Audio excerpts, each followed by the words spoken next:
Good morning, TSMO members. It's just a little past 8:30 and we'll go ahead and get the meeting started. Welcome to the MetroPlan Orlando TSMO meeting. I'm calling this meeting to order. My name is Brian Sanders. I'm sitting in for Shad Smith today. He's got some certification training that he needs to take care of, so we're going to let him do that, and I'll be chairing the meeting today. This meeting is in person. It is important for all TSMO members to attend our meeting in person. So all committee members are asked to be present in the MetroPlan Orlando board meeting for us to have a quorum. We just made it. Thank you. Members of the public will still be able to participate virtually, and we encourage them to do so. There are two public comment points in the meeting. Members of the public who want to speak will need to fill out a comment card and give it to Lisa. Those attending on Zoom who want to speak can use the raise hand feature on the Zoom screen. We also accept comments by email and phone messages before the meeting. Lisa, did we get any comments or no? No, none of that. All right. At this time, I'll recognize Mr. Eric Hill for the MetroPlan Orlando staff for the agenda review. Good morning, Mr. Chairman. Good morning, members here live and those online, and also to anyone from the public that is online. Mr. Chairman, we do not have any changes to the agenda, and I do not have any announcements. But at this time, I'd like to recognize Mr. Mike Wilson of MetroPlan Orlando to provide us with a safety moment.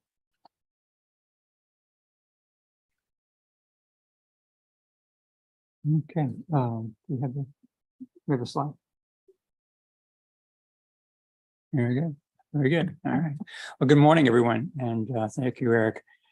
Our safety moment for this month is looking forward to June, which is Teen Driver Safety Month, focusing on the safer people part of the Safe Systems approach. So did a little look into our Signal 4 data to see what's going on with teen drivers. I wanted to see particularly what's happened, since the pandemic. We know a lot of things have changed. So comparing the years of 18 and 19 with 20 and 21. What's interesting is that overall crashes, all ages, all crash types are actually down significantly, but fatalities are up. And it seems that it's teens that are leading the way on that increase in fatal crashes. Couldn't find any real particular, significant crash types, although distraction was certainly an issue. So again, with distracted driving, we saw reports of that also down in the past 5 years. But again, you see the teen fatals for distraction are way up. So, but what's interesting that even just teen distracted driving crashes generally are down. But for some reason, we're seeing an increase in the more severe ones. So nothing in the data really explaining that for us, but there must just be a small portion of the teen population that's getting into some exceptional trouble.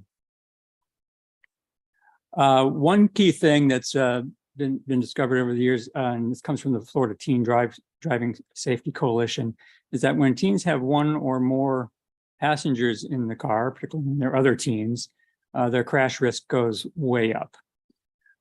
So our safety moment for this month is for those who have teens or are teens.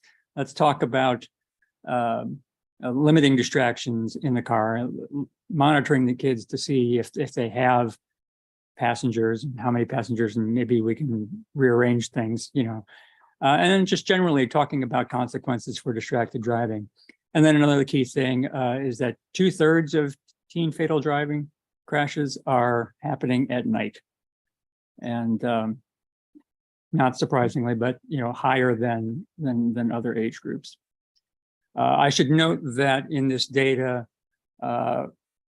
when it comes to teen and fatalities, it doesn't mean that the teen necessarily was dead, was killed in the crash, or it could have been, it's just that the teen driver was involved in a crash that resulted in a fatality. And doesn't necessarily assign fault either. Anyway, that's our safety moment for this month, and thank you. Thank you, Mike. I don't know if anyone had any questions for Mike? I had a couple. I just wanted to know, was there anything in the data that showed that there was impairment or maybe high speeds? Was there anything else other than that popped out?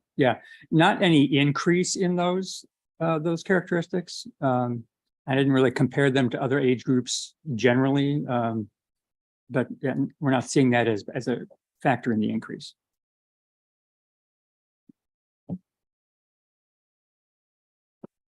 Again, thanks, Mike. I'd like to turn the meeting over to Miss Lisa Smith to take roll at this time, Mr. Chairman. Yes, good morning, TSMO members. Barden, Here. Bates, Here. Carson, Here. Doig, Edie, Present. El Hassar, Present. Elliott Moore, Barkessa, Friel, DeVries for Giovinazzo, Here. Herschelman, Homiani, Hudson, Jameson, Dredge, Kane, Krug, Moore for Lim, Here. Margraff, Pulliam, Here. Price, Richmond, Sanders, Here. Sonorens, Here. Smith, Toussaint, Here. Wetzel, Here. Radzai for Yergin. Mr. Chair, that concludes the roll call, and we do have a quorum physically present. Oh, sorry about that. We'll now hear a public comment on the action items. We ask that you provide your name and address for the record. And please hold your comments to 2 minutes or less. Lisa, do we have anyone joining us virtually? I see that Alyssa Mark, I think she's representing the city of Altamont, is raising her hand to let us know she's on the virtual side. So I'll make note of that on the roll call that she is present, representing Bruce Doig from the city of Altamont. Okay, very well, very well. Do we have anybody in attendance in person? I have not received any requests to Okay. speak. Well, then we will move on to the action items. We have 2 action items today. Members making or seconding a motion, please state your name. The first action item is approval of the April 28th TSMO meeting minutes. And that's in tab 1 of your agenda packages. Do I hear a motion for approval? Make a motion to approve Ramon Centerins. Second, do we have a second? I'll second. Josh DeVries. Okay. This is a voice vote. All those in favor say aye. Aye. Nays? Okay. Hearing none, that passes. The next action item is FDOT amendment to the fiscal year 22-23 to 26-27 tip. We have Jason Sartorio for Better Plan to present. Good morning, Mr. Chairman and committee members. This morning, I have a total of 4 tip amendments for you. Additional information regarding the amendments is located in tab 2 of your agendas. The first of these amendments is to add funds to a transit project within the section 5307 grant program. In addition, we have 1 amendment due to increases to construction cost estimates for a safety project on State Road 50 from Pine Hills Road to Tampa Avenue in Orange County. Finally, we have 2 new FDOT projects. The first of these amendments is for a traffic signal project from south of Saddle Drive to north of Aloha Street in Orange County. Sorry, that's actually on Edgewater from south of Saddle Street to north of Aloha Street. And the second of these amendments is for a resurfacing project on State Road 436 from Lake Howell Road to Orange County line. As I mentioned earlier, you have some additional information regarding these amendments and located in tab 2 of your packets. With that being said, unless there are any questions, we are asking for your recommendation of approval of the amendments. Thank you. Questions? Go ahead. Do you have any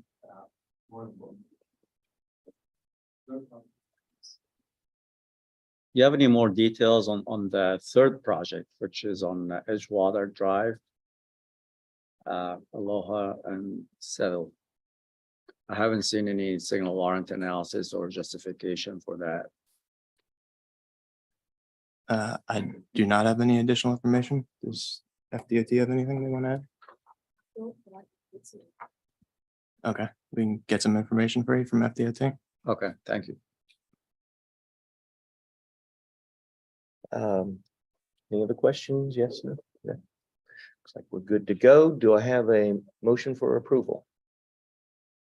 Motion, Steve Kane. Great. Second. Any discussion? Hearing none. All those in favor say aye. Aye. Those opposed say nay. Hearing none, that passes. Thank you. We have 3 presentations today, and we will hold questions until the presentations end. Very first one is a preview of the fiscal year 23 to 27-28 Transportation Improvement Program. Go ahead, Jason, you're up. Sure. Good morning again, everyone. This morning, I'll be presenting a preview of our fiscal year 2023-24 to fiscal year 2027-28 TIP. In your agenda packets, you'll find a link to the draft document for your review. The TIP will be coming back during the June-July committee cycle as an action item.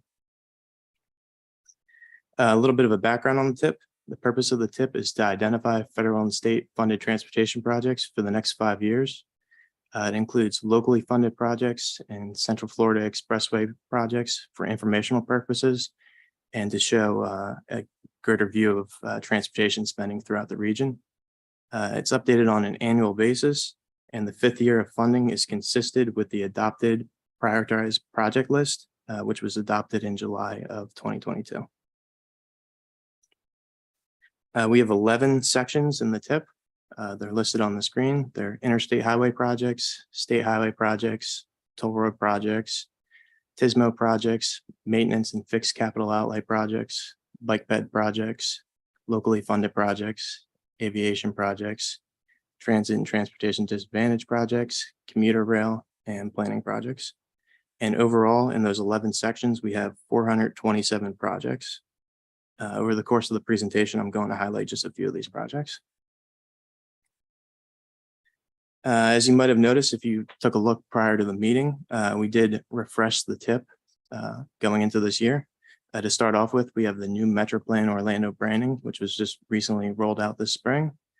In addition, we also updated the TIP to make it more visually appealing, easier to read, and user-friendly.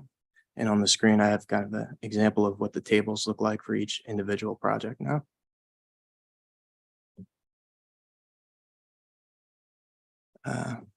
So National Highway System projects consist of projects on the Interstate Highway System, Strategic Intermodal System, and National Highway Freight Network. In our region, these mainly consist of projects on I-4. Over the past year, FDOT has come in numerous times and presented, giving presentations on I-4 projects. In the new TIP, there are a total of 19 I-4 projects with an estimated $618 million in funding programs. A few projects we would like to highlight include I-4 from east of County Road 522 to west of State Road 528. This project has right-of-way funded in fiscal year 2023, 2024, and 2025, 2026. A project that we've seen a couple presentations on, I-4 at Darrell Carter Parkway Interchange, has construction funded in fiscal year 2024, 2025. In addition, in Seminole County on I-4 from 1 mile east of State Road 434 to US 1792, We have right of way funded from fiscal year 2023, 2024, and fiscal year 24, 25. And we have preliminary engineering programmed in fiscal year 2024, 2025. Finally, also in Seminole County, we have a construction funded for a truck parking site in fiscal year 2025, 2026. State highway system projects consist of capacity improvements, complete streets, safety operations, and ITS investments on the state highway system. We have a total of 39 state highway system projects with an estimated 460 million in funding. This includes some 3R resurfacing projects on the state highway system. The first project I would like to highlight is State Road 50 from east of Old Cheney Highway to Chuliota Road in Orange County. This project will add lanes and rehab pavement. Construction is programmed in fiscal year 2026, 2027, and additional construction for the next phase of the project from Chuliota Road to State Road 5. Construction funded in fiscal year 2027, 2028. Next project I would like to highlight is US 1792, John Young Parkway to Pleasant Hills Road. It's an intersection improvement project, and it has right-of-way program for fiscal year 2024-25 and fiscal year 2025-26, and construction funded in fiscal year 2026-2027. Last project I would like to highlight is State Road 436 from North Lake Boulevard to Boston Avenue. This is a pedestrian detection system or PedSafe project. Construction and operations funding is programmed in fiscal year 2023 and 2024. So next is complete streets. Complete streets projects consist of roadway, bicycle, and pedestrian intersection improvements that improve safety and accessibility for all users. The TIP has a total of 7 Metro Plan Orlando funded complete street projects with an estimated 24 million in funding. The first of these that we would like to highlight is Edgewater Drive from Lakeview Street to Parr Street. And for this, construction is funded in fiscal year 2023, 2024. The second project we would like to highlight is Buenaventura Boulevard from Simpson Road to Osceola Parkway. And for this project, construction is funded in fiscal year 2023, 2024. The next project we've heard a lot about. I believe VHB came in and gave a presentation on behalf of the city of Castleberry. Winter Park Drive from Red Bug Lake Road to State Road 434. And for this project, preliminary engineering is funded in fiscal year 2025, 2026. So next we have TSMO projects. TSMO projects consist of projects that use innovative strategies or leverage existing technology deployments to improve safety and travel time reliability. In the TIP, we have 16 Metro Plan Orlando funded TSMO projects with an estimated 24 million in funding. First, we would like to highlight is the Orange County traffic signal cabinet upgrades. This project will upgrade traffic control devices and systems at various locations throughout Orange County, and construction is funded in fiscal year 2024, 2025. Next project we would like to highlight is Marigold Avenue from San Lorenzo Road to Peabody Road. And this is in Osceola County. This is a roundabout project with funding for construction programmed in 2024, 2025. In addition, the TIP includes 3 new TSMO bundles for traffic operations improvements in the city of Orlando. The first is Garland Avenue, bundle number B27, and Hewitt Avenue, bundle number 26, which has preliminary engineering funded in fiscal year 2026, 2027. Next is West South Street and West Anderson Street bundle, number B25, which has preliminary engineering funded in fiscal year 2027, 2028. And the last is the Church Street bundle, number B24, which has preliminary engineering funded in fiscal year 2025, 2026. Our maintenance and fixed capital outlay section of the TIP includes maintenance and fixed capital expenses designed to support operations and maintenance of the state highway system. And this includes projects for safety, resurfacing, bridge, production support, operations and maintenance, and administration. The TIP has a total of 68 projects in this section with an estimated 75 million in funding. It should be noted that these totals do not include 3R resurfacing projects or bridge projects on the state highway list. The next section is the bike bed section, which includes standalone bicycle and pedestrian improvements, including sidewalks and trails. The TIP has 22 Metroplan Orlando funded projects with an estimated 46 million in funding. The first of these that we would like to highlight is Shingle Creek, which has 4 phases in the TIP that are currently funded. This includes a section from west of Taft Vineland Road to State Road 528, from State Road 528 to Destination Parkway, from Old Winter Garden Road to Raleigh Street, and from Alhambra Drive to Old Winter Garden Road. Construction funding is programmed for 2 phases of the trail in fiscal year 2023-24, and for 1 phase of the trail in 24-25.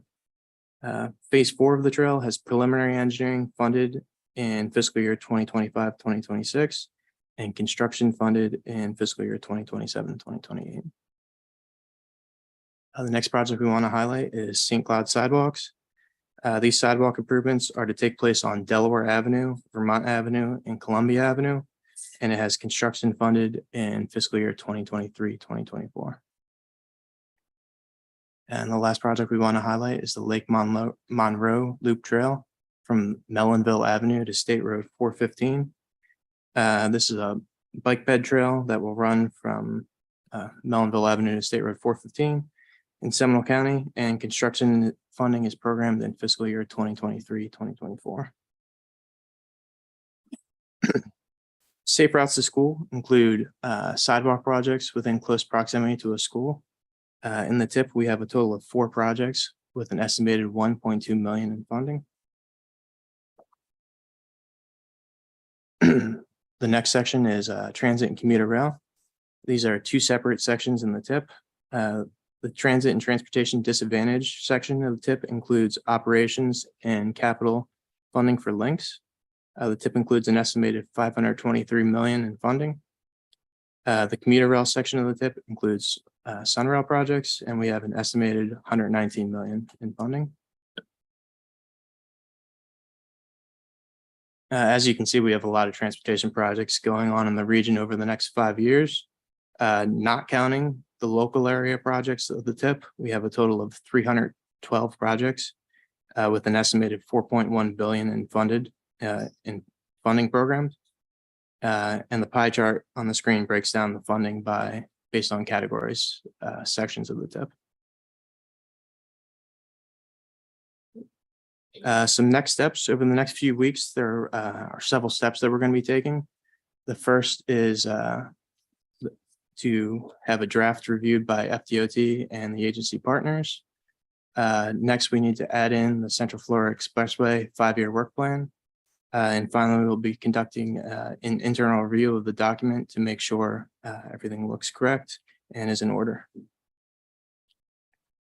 In addition, we'll be hosting a virtual public meeting on Wednesday, June 21st at 11:30 a.m. to 1 p.m. This, as I mentioned, is going to be a virtual meeting on Zoom, and more information to come. And our website listed below will have the link to the meeting. That concludes the preview of the TIP. So feel free to take any questions now. Thank you, Jason. Appreciate that very nice overview of the TIP you've provided. Any members have questions for Jason? Okay, thank you very much. Next up, we're going to be having slide downs, preview of the 2028-29 to 37-38 prioritized project lists. You're recognized. Go ahead. All right. Thank you, Mr. Chair. Good morning. For the record, Slade Downs, Metroplan Orlando staff, and I'll be walking you through the preview of our annual prioritized project list update. So let's talk a bit about Metroplan Orlando's core products. The MTP is the 25-year plan, which gets updated every 5 years. And I know y'all just got a whole rundown on the tip, so that's covered ground. But I bring both of these up. Excuse me. All right, there we go. I bring both of these up because the PPL kind of serves as a bridge between those two core plans. The PPL focuses kind of on the first 10 years of the MTP, where the tip kind of gives you a very kind of close-up view of individual projects. The PPL can kind of looks at things further in the future at more of a 10,000-foot view. So the PPL is updated annually, and you're all getting a preview of what that update will look like. So you can have a chance to comment and provide feedback on projects identified for federal and state funding. So pins at the ready. Tell you a bit about the approach here at on the PPL. The PPL is to stay consistent with the MTP, where we've already established the needs, cost feasibility, and cost forecasts. The plan ultimately follows board direction and policy, and the performance-based process and prioritization is well documented in the PPL. If you want to learn more about that, it's all in supplement B of the draft plan. The end goal of the PPL is to advance our high quality projects around the region. So some considerations to keep in mind: certain funding sources come with strings attached. So some projects are eligible for certain funding sources, but not others. We have already made sure that the projects are cost feasible in the MTP, but the availability of funds and readiness of each project are where we really get into the action on the PPL. And break down into kind of individual project phasing, like design, right-of-way acquisition, that sort of thing. So this chart is pulled directly from the MTP and is also located in the PPL. Each of these funding programs and priority lists has a one-sheet summary in the PPL, just like this one, which gives you kind of a more detailed rundown on each of the programs. I'll be giving a really quick overview of each one of them in just a second. But also I wanted to touch on a couple of these are asterisked. That just means that the priority list is still under development. For example, the countywide and area-wide ITS improvements and the ACES demonstrations, those two at the bottom there. Those lists will be populated by the recommendations made by the TSMO master plan later this year. So to kick off our project lists, we have the interstate highway system and strategic intermodal system. These are the cost feasible projects put out by FDOT. FDOT determines this list and we include it in our PPL to stay consistent with their plans. So those two truck parking sites along I-4 are the top priorities, which play into our regional freight goals. And the other projects are kind of just further build out of I-4 Ultimate and beyond the Ultimate projects. You can find the one sheet for this program on page 12 and the detailed project list tables on page 25. Next is the state highway system. These are the key priorities for our state roads. In addition to the phases that are already programmed into the tip. So like some of the projects that Jason just talked about, you'll see kind of the future phases of them listed here and in those tables. So you can find the one sheet for this program on page 13 and the list table on page 27. Next up is our off-system construction assistance and TRIP program. These projects are of regional significance that are not on the state highway network. They're listed in the PPL, but they are not ranked because one of the key caveats of this funding program is local agency readiness. Local agencies are required to put forth the funding for preliminary phases consistent with federal processes and protocols, and local agencies need to have 50% of construction costs committed to qualify. You can find out more in the one sheet on page 14, and the project lists are on page 33. Next up, we have complete streets and context-sensitive improvements. This and the next few lists are funded with urban area funds, meaning they're at the discretion of the protocols and procedures approved directly by the Metro Plan Orlando Board. This is where we get to we direct FDOT on which projects and project phases to move those allocated funds towards. You can find the one sheet for this program on page 15 and the list table on page 34, although I should make a quick note that on the one sheet there, we have a project that is listed erroneously, the Old Dixie Highway project in Apopka, but that will be corrected when we bring it back to you for the full final draft version next meeting.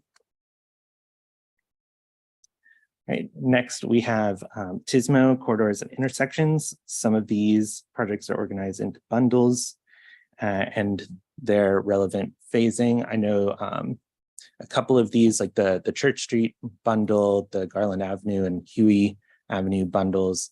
I know Jason just spoke on those, so these would just be the kind of next phase in those projects' life cycles. You can find the one sheet for TSMO on page 17 and the project list on page 36. Next, we have pedestrian bicycle infrastructure projects. These are regional multimodal projects broken out by priority phase. West Orange Trail construction, as well as design for 2 phases of the Shingle Creek Trail, design for a shared use path along Quail Pond Circle, and design for the Shingle Creek / Kirkman Trail. You can find the one sheet for these on page 20 and the project list on page 39. Next up, we have Safe Routes to School. This Safe Routes to School is a FDOT program, but we have a kind of in-house school mobility supplemental program to supplement the ongoing Safe Routes projects within our region. We have quite a few that are, pretty well scattered around our 3 counties. And you can find the one sheet for this on page 21 and the list table on page 41. Next up, we have the critical sidewalk gap bundles. At our last TAC meeting, I gave a full update on the critical sidewalk bundles program, but a quick one-sentence explanation is we took the weighting criteria and scoring methodology created by the Vulnerable Users Working Group, applied it through GIS analysis, and these are the top bundles identified. You can find the one sheet for this program on page 22 and the list table on page 42. And in that list table, the bundles are broken out into individual gap segments, so you can get an idea of exactly what gaps are in each of those bundles. And finally, we have regional transit projects. These are basically priorities that we've worked with Lynx and Sunrail on. We have Sunrail Phase 3 to the Orlando International Airport, the Lynx Southern Operations Maintenance Facility, Lynx Northern Base, a couple of Sunrail station parking lot expansions, as well as general expansion enhancement of Lynx bus services. So it brings me to next steps. What's next? So next, I will bring this presentation to the rest of our committees as well as the Metro Plan Orlando Board. We're actively soliciting comments and feedback from our local partners, which would be all of you. So we're going to need that feedback by June 9th at the latest, so we can have a chance to incorporate the changes and updates into the next version, the final draft PPL, which I will bring back to you all at the next meeting and eventually the board. With that, thank you. I'd be happy to answer any questions. Thanks, Slade. Any questions for Slade? Hearing none. Thank you very much. Thank you. The next presentation will be presented by Ms. Taylor Laurent on data analytics overview. Excuse me, Mr. Chairman, before Taylor gets started, this is a follow-up from last month's meeting. At the end of the meeting, we had a discussion on data availability. And we wanted to take this opportunity just to preview some of the data that we do have available, but also available to you and how we can use it in the future. Okay. Great. Thank you, Eric, for that introduction. So again, I'm Taylor Laurent, and I'll just dive right in since Eric had our preamble today. So of the 3 data sources that we use here at MetroPlan Orlando, we utilize WEJO data, which is connected vehicle data from General Motors vehicles that helps to identify vehicle movements, such as speed, heading of the vehicle, those sorts of items, as well as driver events. So that is where the driver's making a decision that impacts the vehicle's movements, acceleration, deceleration, and the like.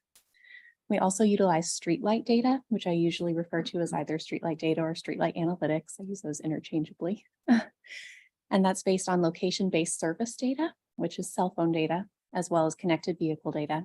And that is primarily used and summarized to develop trip characteristics and routing information, as well as looking at multimodal analysis estimates. And I'll dive into those a little bit later in more detail in the presentation.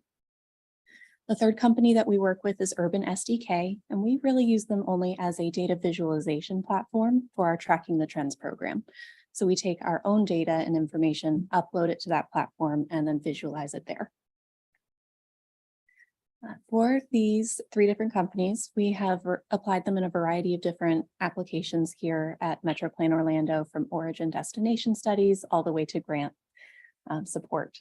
So with all of that, that's a very wide swath of what we do. So I have a few project examples that I'll talk through to show what it looks like to use this data in practice. And then we can talk through a couple of the other analysis options available to you that I couldn't fit in because of time today. So the first is our speed management network study, which was completed just this past year, where we were trying to identify the corridors where speed was the primary factor of concern on any particular roadway, and that was impacting safety. So here we utilized WEJO data to be able to look at the operating speed of these vehicles. You can truly see how powerful that is in the graphic on the right-hand side of the screen, where we're looking at the 85th percentile speed of what people are actually driving, where it is 10 miles per hour or higher above the posted speed limit.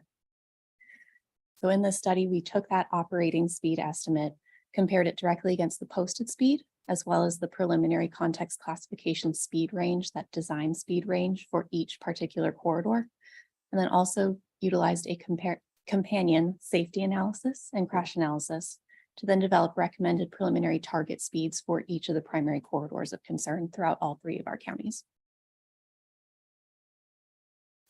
The second example I have today was for the city of Belle Isle, a traffic calming study that was performed to really look at addressing driver speeding as well as reckless driving behaviors that were observed within the city. This was completed back in 2020. And just again, for sake of time, I'm going to focus on Hoffner Avenue. And here we did an origin destination study to really try and understand what trips were going along this particular roadway and see what was happening and what that could inform us to help with recommendations at the end of the project. So with this origin destination study, we were able to identify that 60% on average of the trips on that corridor were cut through trips. So not stopping anywhere within the city of Belle Isle. What I really want to highlight though is that you can look at different day type bins. So you'll see we have weekday, weekend, as well as different time periods of analysis, weekday peak AM, as well as the PM peak. So those are examples of some of the capabilities within the streetlight program, where you can look at not only just weekday and define what that means, but individual days of the week, as well as up to hourly bins for the data as well. My last example for today was a question that we were looking at to help students safely walk or bike to Lake Howell High School in Seminole County. So our original question was, where should we apply new crosswalks? Do we need new crosswalks? And we performed an origin destination analysis of pedestrian and bicyclist trips, which you can see in kind of a heat map style for residential areas within 2 miles of the school. So what we found after seeing where the students were walking or biking from was that there were crosswalks where they needed to be to help facilitate those safe movements. So we identified a few potential crossing guard locations where students may not walk all the way to the end of the block to get to that crosswalk. So we can help facilitate them to the proper places to get to school safely. So I know that was very quick, and I promised a little more information on streetlight data because I couldn't go into that one in full detail today. But there are a few additional analysis modes available to you. I highlighted the personal vehicles as well as bicycle and pedestrian trips, but there are also transit options and truck data options that are available. We actually did some truck volume estimates for the city of Kissimmee not too long ago. Under the analysis types, I highlighted that origin destination trip analysis. That's very powerful, as well as the corridor analysis, which can also get into speed data. But there's a variety of other options available, and what's been most popular are the top routes analysis. So if you have a set starting point, where do all the trips go that pass that point, and what routes did they take as they move and disperse throughout the area? So there are some practicalities when we're talking about any data source, and these are a couple things that we need to keep in mind. No matter which data provider we're talking about, which one we're looking at, the results are always going to be estimates based on a sample of data. So they don't have contracts, any of the providers, with every single cell phone network to be able to get that location-based data. They don't have a contract or agreement with every single motor vehicle developer. So they have a sample of data, and you always want to make sure that you have the representative sample that you need to be able to perform an analysis that's reliable. And then once you do get those results, knowing that they're estimates, you want to fact check that to make sure that those results are reasonable, so you can make an informed decision and feel confident in that decision moving forward with your projects. And as Eric mentioned, we do have a data analytics program that we make available to you, all of our partners. And it's pretty simple. You send me an email with your questions. There are a few things that you need to include in that email and kind of make sure it's eligible for our program. Very easy, I promise. It needs to be within our 3-county planning area. The project needs to be in support of our MPO policies and programs. And the email needs to come from you, not one of your consultants. So we want to make sure that the data is being provided to our partners. Very easy check boxes. If we can do all that, we'll have a short kickoff meeting to discuss your project specifically, so we can identify the right data source and the right analysis to be able to get you the answers that you need. We'll also talk through any logistics such as scope, schedule, and anything else we need to be able to get you that information that you need. So with that, I know I went through it quickly. I'm available to answer any questions you may have, or Mr. Chairman, we can open it up for discussion again. Sure. Thank you, Taylor. That was very informative. Are there any questions from the members? Yes, go ahead, Mr. Wetzel. Here data. So that's just DOT. That's not Metroplan. Yes, I believe DOT has a contract to utilize HERE data, but we don't have that specifically ourselves. Okay. And anything do the Weijia or streetlight, does that do travel time on corridors or? Yes, I believe with both data sources, you can look at the start and end times of different trips. In streetlight specifically, you could look at the travel time to go through a particular corridor, or you could look at the entire travel time of a trip if you're looking at an origin destination trip. Okay. Because I kind of started this discussion last week because we had Urban SDK kind of knocking on our door. For Seminole County, we kind of look at 3 different needs a year, right? Volumes, speeds, and travel times. For travel time, I guess I heard we are the only agency in the area still doing driving runs of travel time. Which is kind of surprising, but so, we do have our own Bluetooth system for some of our major roads, but we do drive additional corridors. So I'm kind of looking for some data that does that. And obviously with all the connected vehicles, cell phone, we shouldn't be driving roads. We should be using that. Same as speeds and volumes, these are just, when we go out and collect it, it's right a couple days out of the year versus some of these data sources, which is all year. But so I'm kind of looking into that. Like I said, we've had some meetings with Urban SDK and realized that, they're just, like Taylor said, a visualization software company. They don't actually collect data. They're just taking data from other sources and packaging it to how you may want to see it. So talking to them about volumes, we would still need to do our annual count program for volumes where we count about 400 locations around the county, and they would use that as kind of a calibration tool to then estimate volumes on other roadways that we're not counting, and also through the whole year, because again, we're just counting volumes, in the peak time of the year. Speeds, they were using, again, connected vehicle data to get speeds. I did have some concerns. We had a meeting with them last week, and just they let us look at the data they were collecting in a couple of the 4 or 5 roads that we've had speeding issues on recently. They didn't show a speeding problem. So, our values were a lot different. So we sent them just this week our speeds that we got with speed counters, and just to kind of see what they got in their connected vehicle data for that same time period, to see if there's a decent correlation. What our thoughts were there is we have a lot of requests for traffic calming now, speeding issues in the county. And, every time we get a request, we go out and throw tubes. And our thought was, if there was some data out there that we could use to kind of cut down on our cost to throw tubes out there, it would be beneficial. But there's kind of 2 issues with that. One, when you're using connected vehicle data, you're not collecting all the vehicles for the speeding, right? Usually when you do a speed study, you're supposed to count all the vehicles for 24, 48 hours. In the old days, you would go out with a radar gun and just, the first 100 cars and figure out your 85th percentile. So the connected vehicle data is not collecting all the speed. So is that really good for doing a speed study for us to determine if it needs traffic calming or not? But our thoughts were, if the data was decent enough, we could kind of have a screening tool, right? Our criteria for traffic calming speeding issue is 10 miles an hour. The 85th is 10 miles an hour over the posted.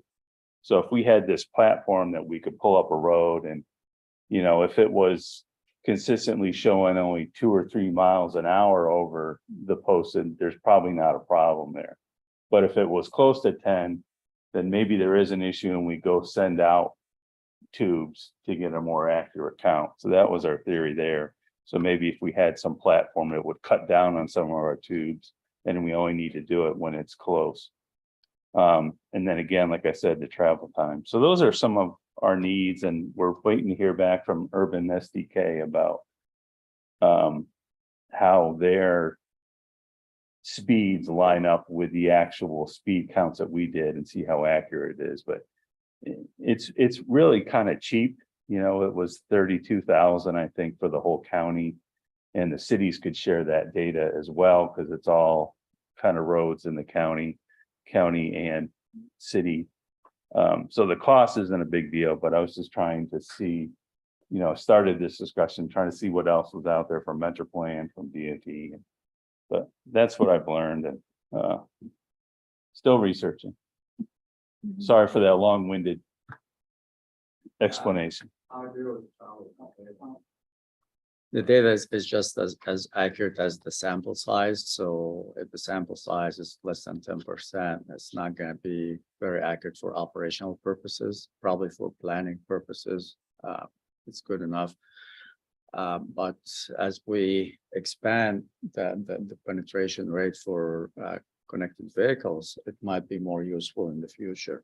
But it's something that we can probably start integrating in our retiming projects as well, because we may be able to cut down on the data collection cost, for example, if we can get an estimate of the growth rates for some of those intersections. And same goes for travel time. We've already started using visual data for travel time before and after studies. So it's definitely something that should be considered as a supplemental data source, not necessarily the primary data source for operational analysis. So.